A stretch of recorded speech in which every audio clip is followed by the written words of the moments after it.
RCB GT ரெண்டு டீமே தோத்துட்டு வரானுங்க. ஆர்சிபிக்கு ரொம்ப முக்கியமான மேட்ச். இன்னைக்கு ஜெயிச்சா ஜாலியாக 10 பாயிண்டோட பஞ்சாபோடையோ ராஜஸ்தானோடய போய் உட்காந்துக்கலாம்.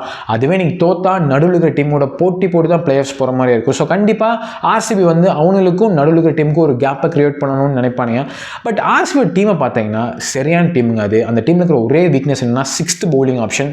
ரொமாரியோ ஷெஃபர்டோட பவுலிங் மட்டும் தான் உங்களுக்கு பெரிய ப்ராப்ளமாக இருக்குது. அவர் 2 ஓவர் நல்லா போட்டால் அந்த டீம் வேறு மாதிரி இருக்கும். ஸோ கண்டிப்பாக அவங்க ரொமாரியோ ஷெஃபர்டுக்கு பதிலாக ஜேக்கப் டஃபி ஆடலாமா யோசிப்பாங்களா, இல்லை பெத்தல் கொண்டு வருவாங்களா அப்படின்னு வெயிட் பண்ணி பார்க்கணும். பட் அப்பார்ட் ஃப்ரம் தட் பார்த்தீங்கன்னா ஆர்சிபி சரியான டீமுங்க. அதை ஒரு சென்னை ஃபேனாக சொல்கிற கடுப்பாக இருந்தாலும் எல்லாமே இருக்கு அவனுக்கிட்ட.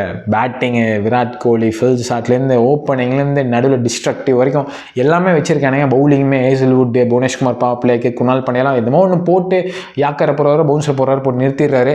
ஸோ ஆர்சிபி பெருசாக கவலைப்படுறதுன்னு கிடையாது. ஆனால் ஜிடி பார்த்தீங்கன்னா பவுலிங் செம்மையாக இருக்குங்க. அது மேமே நல்லா இருக்குது. ஆனால் பேட்டிங் பார்த்தீங்கன்னா அந்த 3 பேர்த்து மட்டுமே நம்பி லாஸ்ட் இயர் பிளே ஆஃப் போனதே பார்த்தீங்கன்னா ஓவர் பர்ஃபார்மன்ஸ் தான். அதெல்லாம் அந்த மாதிரி நடக்க சான்ஸ் இல்லைங்க. லாஸ்ட் இயரே 3 பேர் 500 ரன் அடிச்சானுங்க. இந்த இயர் பார்த்தீங்கன்னா பட்லரும் பெரிய ஃபார்மில் இல்லை, சுதர்ஷனும் பெரிய ஃபார்மில் இல்லை. கில்லை மட்டும் நம்பி அவனுக்கு எப்படி டஃப் கொடுப்பான்னு எனக்கு தெரியல.